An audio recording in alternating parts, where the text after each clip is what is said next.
ప్రియులారా, మత్తయి సువార్త 24వ అధ్యాయము లో చెప్పబడిన రాకడ సూచనలో 8వ వచనంలో యుద్ధములను యుద్ధ సమాచారములను గూర్చి మీరు వినబోదురు అని, 7వ వచనములో జనం మీదకి జనము, రాజ్యం మీదకి రాజ్యం లేచును అని, 8వ వచనం అక్కడక్కడ కరువులు, భూకంపములు, కరుగులు అని ఇవన్నీ కూడా నెరవేరటం మనం చూసాం. ఇప్పుడు అతి త్వరలో ఇప్పుడు నేను చదవబోయే వచనం నెరవేరబోతుంది. అదేంటంటే 9వ వచనం, అప్పుడు జనులు మిమ్మల్ని శ్రమల పాలు చేసి చంపెదరు, మీరు నా నామము నిమిత్తము సకల జనముల చేత ద్వేషింపబడుదురు, అనేకులు అభ్యంతరపడి ఒకరినొకడు అప్పగించి ఒకరినొకడు ద్వేషించరు అన్న ఈ వచనాలు అతి త్వరలో నెరవేరనై ఉన్నవి. దీని అర్థం ఏంటంటే, క్రిస్టియానిటీ మీద ప్రపంచవ్యాప్తంగా తీవ్రమైన వ్యతిరేకత రానై ఉన్నది.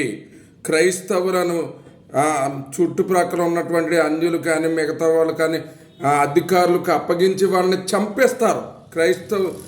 మీరు యేసుక్రీస్తు పునరుద్ధానుడైన తర్వాత 700వ సంవత్సరమో మరి 70వ సంవత్సరం అనుకుంటా, మీరు చూస్తే యూదుల చరిత్ర కనుక చూస్తే యూదుల్ని రోమా సామ్రాజ్యపు చక్రవర్తి ఓచకోత కొయ్యించాడు అనమాట. యూదులను పరిగెత్తించి అతి దారుణంగా చంపించడం జరిగింది. సేమ్ అదే పరిస్థితులు ఇప్పుడు క్రైస్తవులకు అతి త్వరలో రాబోతున్నాయని మీరు గమనించుకొని, ఇవన్నీ కూడా ఏంటంటే రాకడ గుర్తులను గుర్తెరిగి, ఆయన రాకడ అతి సమీపముగా ఉన్నదని గుర్తించుకొని ఆయన రాకడ కొరకు సిద్ధపడాలని, ఒకవేళ ఏం జరిగినా ఈ హింసలు, ఈ దాడులు, ఈ శ్రమల్లో మరణించాల్సి వచ్చినా కూడా మనం దేవుని రాజ్యంలో కన్నులు తెరుస్తామన్నటువంటి గ్రహింపు కలిగి అన్నిటికీ సిద్ధమ, దేవుని పిలుపు కొరకు లేదా దేవుని రాకడ కొరకు, ఆయన రాజ్యంలో ప్రవేశం కొరకు మీరు సిద్ధంగా ఉండాలని, దాని కొరకు ఎదురు చూచి సిద్ధంగా ఉండి ఆయన రాకడను సమీపించాలని చెప్పి ప్రభువైన యేసునామమున